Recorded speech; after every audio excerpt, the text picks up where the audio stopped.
ಮಂಗ ಮತ್ತು ಮೊಸಳೆ ಒಂದು ದೊಡ್ಡ ನದಿಯ ತೀರದಲ್ಲಿ ಮಧುರವಾದ ಹಣ್ಣುಗಳ ಮರವಿತ್ತು. ಆ ಮರದಲ್ಲಿ ಒಂದು ಬುದ್ಧಿವಂತ ಮಂಗ ವಾಸಿಸುತ್ತಿತ್ತು.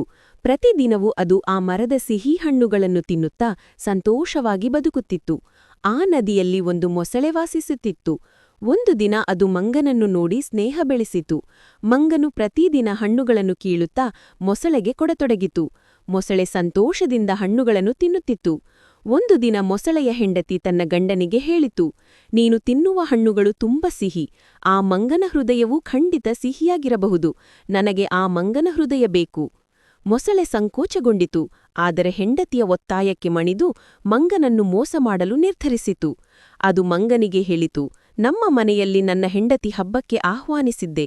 ನೀನು ನನ್ನ ಬೆನ್ನು ಮೇಲೆ ಕುಳಿತು ನದಿಯಾಚಿ ಬಾ. ಮಂಗನು ನಂಬಿ ಮೊಸಳೆಯ ಬೆನ್ನು ಮೇಲೆ ಕುಳಿತಿತು.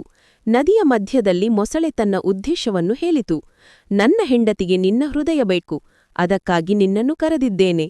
ಬುದ್ಧಿವಂತ ಮಂಗ ತಕ್ಷಣ ಹೇಳಿತು, ಅಯ್ಯೋ, ನಾನು ಹೃದಯವನ್ನು ಮರದ ಮೇಲೆ ಬಿಟ್ಟು ಬಂದಿದ್ದೇನೆ. ನಿನಗೆ ಹೃದಯ ಬೇಕು ಅಂದ್ರೆ ಮರದ ಬಳಿಗೆ ಹೋಗೋಣ. ಮೊಸಳೆ ಅವಿವೇಕದಿಂದ ಮರದ ತೀರಕ್ಕೆ ಹಿಂತಿರುಗಿತು. ಮಂಗ ತಕ್ಷಣ ಜಿಗಿದು ತನ್ನ ಮರಕ್ಕೆ ಹತ್ತಿಕೊಂಡಿತು. ಅದು ಮೊಸಳಿಗೆ ಹೇಳಿತು, ಮೂರ್ಖನೇ, ಹೃದಯವನ್ನು ಯಾರೂ ಹೊರಗೆ ಬಿಟ್ಟು ಹೋಗುವುದಿಲ್ಲ. ನನ್ನನ್ನು ಮೋಸ ಮಾಡಲು ಯೋಚಿಸಿದ್ದೀಯಾ, ಆದರೆ ನಿನ್ನ ಮೋಸವೇ ನಿನ್ನ ಮೇಲೆ ಬಿದ್ದಿದೆ. ಪಾಠ: ಬುದ್ಧಿವಂತಿಕೆ ಯಾವಾಗಲೂ ಸಂಕಷ್ಟದಲ್ಲಿ ಸಹಾಯ ಮಾಡುತ್ತದೆ.